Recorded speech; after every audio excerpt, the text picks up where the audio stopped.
ఆ కార్యకర్తకు నాయకుడిపై ఉన్న అభిమానమే తిరిగి ప్రాణం పోసింది. చనిపోయాడనుకున్న వ్యక్తిని బ్రతికేలా చేసింది. అయితే ఈ ఎపిసోడ్లో కార్యకర్తకు పెద్ద జబ్బేమీ చేయలేదు. అతని ప్రాణం నిలిపేందుకు లక్షల రూపాయలు ఖర్చవలేదు. కానీ నాయకుడు ఆ కార్యకర్త ప్రాణం నిలిపాడు.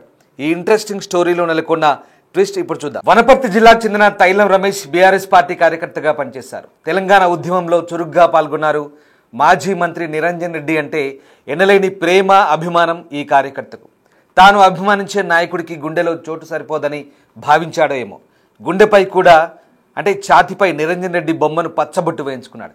ఈ పచ్చబొట్టే అతని పాలిట శ్రీరామరక్షగా మారి పంచ ప్రాణాలు కాపాడింది. గత కొన్నేళ్లుగా హైదరాబాద్లో ఉంటూ చిన్న పని చేసుకుంటూ జీవనం సాగిస్తున్నాడు రమేష్. 3 రోజుల క్రితం వనపర్తి పీర్లగుట్టలోని డబుల్ బెడ్రూమ్ కాలనీలో ఉంటున్న బంధువుల ఇంటికి వచ్చారు. ఆదివారం టిఫిన్ తిన్న తర్వాత కొంత అస్వస్థకు గురయ్యారు. కాసేపు పడుకుంటానని వెళ్ళి ఎంతసేపటికి లేవలేదు. బంధువులు మేల్కొల్పేందుకు ఎంత ప్రయత్నించినప్పటికీ చలనం లేకపోవడంతో రమేష్ చనిపోయాడని భావించారు. ఈ క్రమంలోనే అంత్యక్రియలకు ఏర్పాటు చేశారు బంధువులు, కుటుంబ సభ్యులు.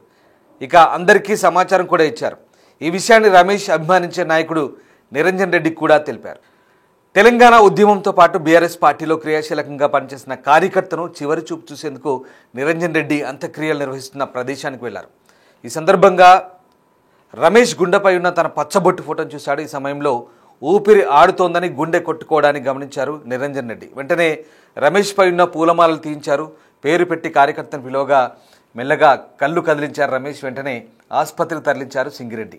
మెరుగైన వైద్యం అందించాలని డాక్టర్లకు సూచించగా ట్రీట్మెంట్ ఇచ్చిన గంట సేపటికే రమేష్ కోలుకున్నాడు. దీంతో కుటుంబ సభ్యులు, బంధువులు ఆనందంతో పాటు ఆశ్చర్యానికి గురయ్యారు. ప్రస్తుతం రమేష్ ఆరోగ్యం నిలకడగానే ఉందని, మరింత మెరుగైన వైద్యం కోసం హైదరాబాద్లోని నిమ్స్కు తరలించాలని స్థానిక డాక్టర్లు సూచించారు. దీంతో కుటుంబ సభ్యులు రమేష్ను నిమ్స్ ఆసుపత్రికి తరలించారు.